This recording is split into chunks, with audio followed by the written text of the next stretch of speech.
Nice, good lighting. And we're back. Back for another video on working on the Sylvia. I think last time we left off we were trying to get the shifter out, but I had no tools. But luckily, since I was thinking I'd thrown everything out, I got a text the same night that I uploaded the video, funnily enough, that my mate was cleaning out a shed where this thing was stored, where I thought I'd thrown all my tools out because I thought I had them at the rentals property. But turns out we've got the toolbox, the 1/2-inch socket set, and all the AN fittings that were pretty much have built this car from the ground up. Didn't use any power tools, it was all handheld, and only towards the end of building this car did I ever get a socket set. So to say I've had no tools, well, no, I guess ease of use tools, quality of life stuff is an understatement. I haven't really done much with power tools and or ratcheting spanners and sockets until recently, which has made a huge difference, makes the life a lot easier. I wish I had done it years ago when we first started building. So what I'll do is we'll kick off where we left from. I'll get a socket set for, Allen key set, so we can tuck into that, find out why the shifter, I need to shave that down, I think. It shouldn't squeal like that when I shut it.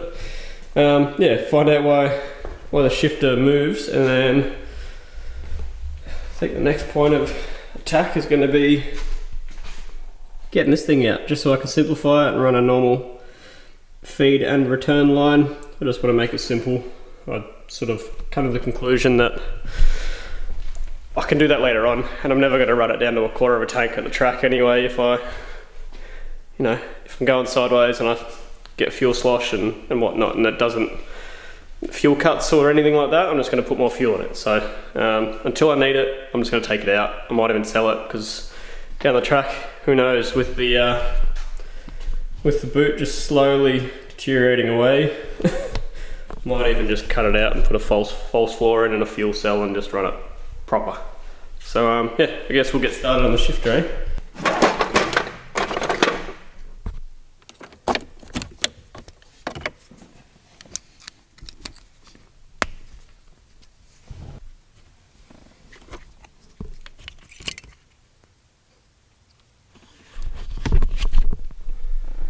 Alright, so got the short shifter out. Stinks like gear oil, obviously. I'm gonna have to look on a photo online. It's been a while since I've done anything, but I think there's meant to be a shim that sits above those two, get that out of the way, those two there, just to stop the whole shifter sliding up and down. So I'm gonna do a bit of a Google. Most of this is just Googling and figuring out what works and what doesn't. So give me a few seconds and I'll figure out what's going on with it, and maybe we could put something in there just to stop them from bouncing around. So yeah, on to Google we go.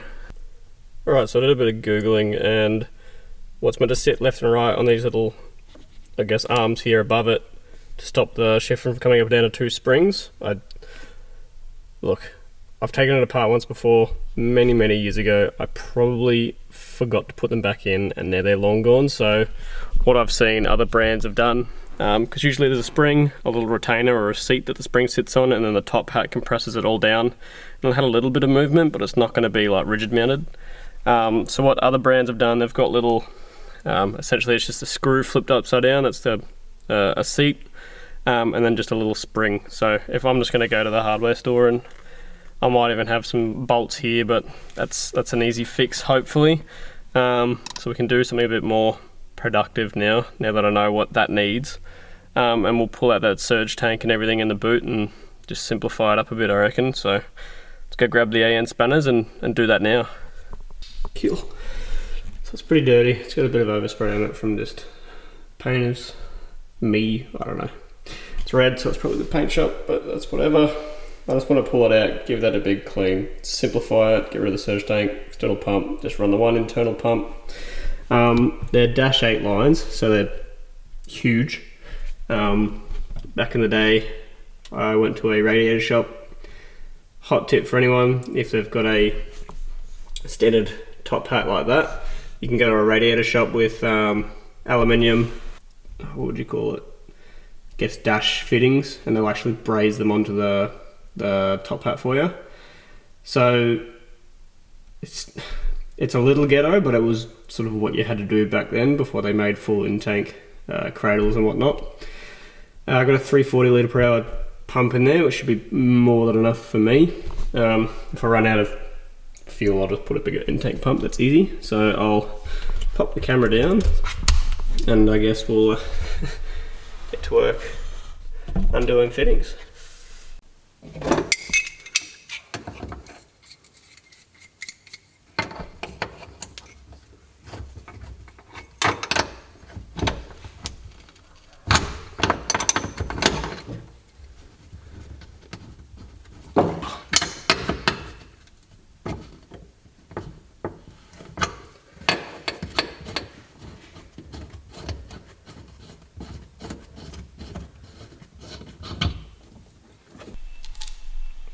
Alright, so that was pretty gnarly trying to get it all out. Well, I haven't actually pulled the surge tank out. I think I need a jack because there's some bolts running through the boot floor that are holding it in, but I swapped over all the lines. It's not the prettiest, but it's going to work. It's going to feed fuel and return fuel without leaking. It's a bit of Frankenstein setup to get it to work. Yeah. I've got a lot of leftover Dash 8 fittings now, so which is a bonus if I ever want to go surge tank again. So I swapped out one of those, I guess over 90s, probably like a 120 degree fitting on the feed line to a straight, and as I'm about to show you, it is, yeah, like I said, not the prettiest, but you know, that there is the return, that there is the feed, until I can, you know, get like a 180 fitting for there. I might be able to make that work and just run a full 180 fitting, or even maybe these will work, maybe they'll work, but for now, yeah, they might actually work really well. For now, this is gonna do, because I just want to get it all plumbed up. I can always tidy it up later. I don't have the most access to stuff where I am now, like I used to be just down the road from all the part stores. Got rid of that. My abundance of leftover fittings, which is sweet. Just need to yeah, get that pump out and the surge tank out. But yeah, like I said, I think there's a some bolts or nuts, I should say, on the bottom side that are actually holding it in. So for now, it's going to have to do. It's plumbed up. It's going to feed fuel. It's going to return fuel without leaking. Me and my friends, when we built this on my mum's garage floor a few years ago, we accidentally had the fuel pressure regulator set to probably 90 or 95 psi when we you know, we're learning, and yeah, we turned it on and it cranked 90 or 95 psi with the fuel through the whole system, and nothing exploded. There was no leaks, no injectors popped out, and we ran it there for a lot longer than I would like to admit. But you know, when you're building cars, you learn, you do everything yourself, so it's just one of those things. And yeah, so I can almost put a life on it that it's not gonna leak any fuel, which is a big bonus. As anything though, carry a fire extinguisher, because if you mess around with fuel and something drips onto something hot, it's very quickly things can go south. Like when I was welding up, this car used to have roof racks when I bought it, and they were riveted into the roof. I was spot welding all the roof. I got to the last one, I had all the liner out, the roof liner was out, everything was out, and I've just finished up the last. It was two holes, and then two, and then same on the other side. Finishing up the last one, flick my visor up, and I think something must have gone in between the two skins here, then gone into the wheel well and caught the old school 90s sound deadening, which is essentially just recycled fluff, and it went up in flames, and I almost lost the car. that quickly. So these things are pretty prone to exploding with fire. So yeah, if you don't want to add fuel to the mix. They already go up easy enough. And that was just a welding bead that just seemed to, yeah, drop in and cause havoc. Yeah, I guess what I'm going to do now is I'll just give this a big wipe out, big clean up. I might scuff that back and hit it with some rust sealer just to sort of stop it from going anymore. Before I started recording, I sprayed up, I guess you call them garnish panels for the... Oh, they're dry, we could probably put them on. Cool. Garnish panels for the front and rear windscreen, so give the boot a wipe out. Seal up the rust and put that on, and then theoretically the rear end's more or less complete cosmetically wise. So yeah, let's get cracking on it. I'll do a quick clean up of the boot.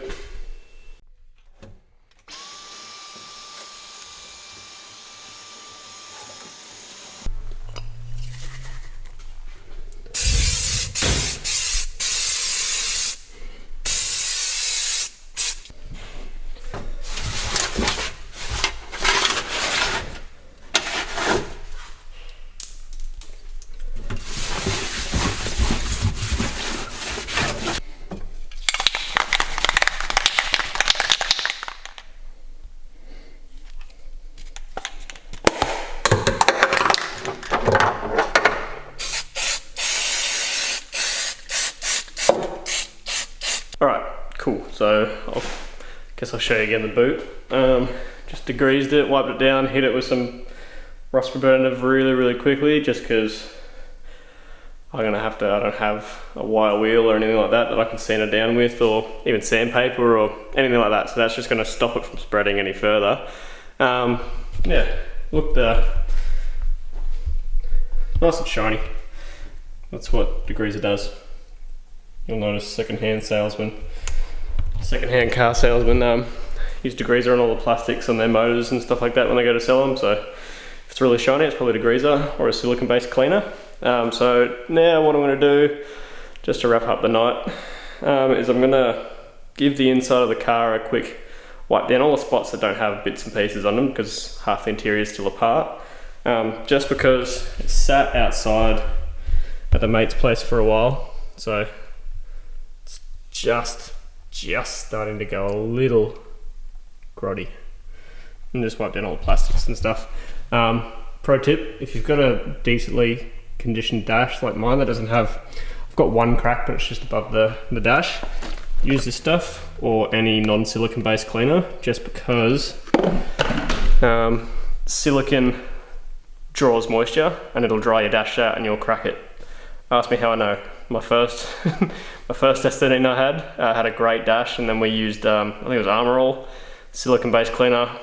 Makes the dash look awesome. Sat out in the sun at work and dried out, and it spidered the whole dash. So little tip, yeah, don't use silicone on your dash.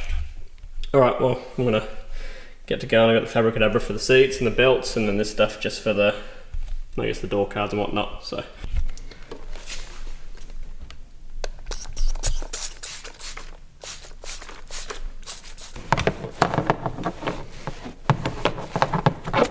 and voila,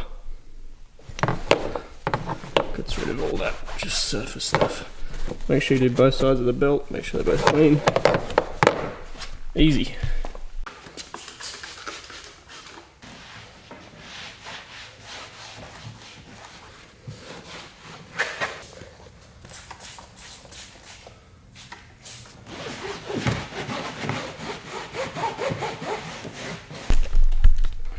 The doors are actually pretty good. A little bit of dirt on them, not too bad. But really quick and easy. They look $1 million once you get them to shine like that. So go and do the other belt, now the door card, now the seat and everything, because I can actually get in that side. Alright, cool. Quick clean. Just wiped out the front and back, everything like that. Except for where the stuff is. That was just bugging me because it was dirty. Now, just to finish up the night, what we'll do is pop on this trim and see how they look, I guess. They came out pretty good. This is just trim black, I think it is. It's just I could have, like, you know, spent the time and got the little dings out there with filler or a dolly. I don't really know how to use a dolly, so that'd probably make it worse, but look, at the end of the day, this is, I want it to be nice, but it's going to be my quote-unquote practice car. Learn how to drift again. Not that I really knew, but I knew how to throw it sideways and go around roundabouts as doing all the hood rat shit, but I've never actually been properly drifting, and it's been a goal of mine for however long I can remember. So it'll probably get beaten up. It'll probably get wrecked at some point.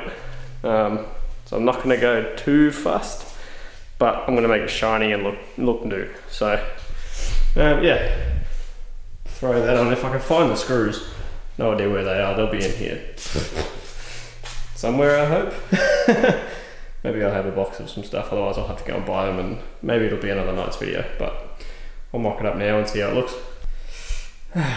So it's probably going to be a recurring theme, but I don't have screws or bolts or whatever I'm meant to use to put them in. They just look like screws as they go into like a plastic clip. Now, because it's an aftermarket rear window, well, sorry, it's not an aftermarket rear window, I pulled it out, and it's an aftermarket trim. I got the slimline trim just because I don't like the cars that have the big bulky window trims. It just looks a bit funny. But that means I can't run these. So these things, which one's which? This one used to sit here and run up the pillar. You know, as you can see, this trim's slightly bigger than standard, but it's not as big as some of the other ones, so it's not too bad. But it's meant to sit there and it overlaps the trim here. Now, a few people I was speaking to said to cut this off and match it with the rubber, because the rubber finish is probably about there. But honestly, I don't think it looks too bad, just overlap like that. I'm just going to screw it in so then it's got all the normal points, I guess, when I get screws, obviously. So that's pretty much going to do it. I might, because I'm bored and I just want to do stuff in this thing, I'm going to polish up one of the rear wheels just to see what it's going to look like. Probably going to do the back one just because when I get the jack stands, I'm going to pull these off, take the centers out, get them sandblasted, polish up the rear lips as best I can. These cool little Sparko, what do you call them, dust covers for your valves, I got over in Japan. Sort of a thing for me that, alright, I got those, I'm going to put some Sparko seats in it because I've got the standard S14 seats in it. I think they're S14 seats, I'm not actually sure, but they're comfy, they're just not sport seats. So I'm gonna grab a rag because I'm bored and polish up one of these rear wheels and just see what it looks like. So yeah, I'll go ahead and do that now. Some of that stuff there. Auto solid metal polish.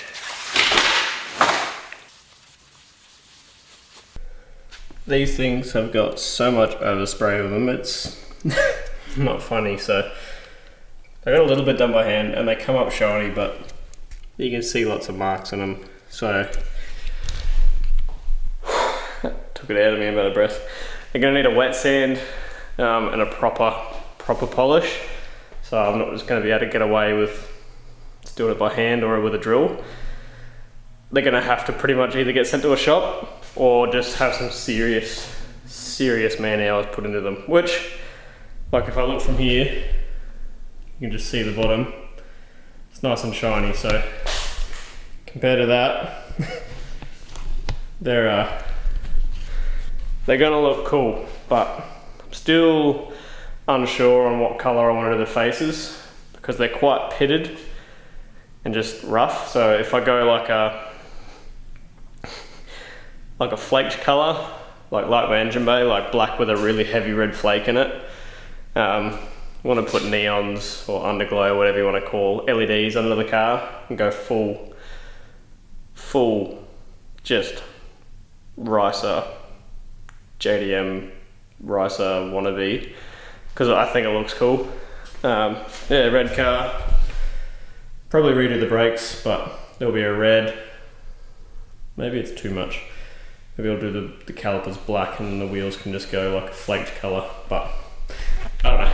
Stuff to think about while I get a jack and a stand and everything like that. So it's pretty much gonna be it for tonight. Gonna edit this up and upload it, and then probably, yeah, get other bits and pieces in line so I can make more progress on it. I'm just trying to tinker every night at least, or every second night, just so I can do little bits and bobs. I guess if you spend 10 minutes of it every week, there's, you know, just over an hour, so at least you're doing something. Oh, like, comment, subscribe, all that jazz. See you in the next one.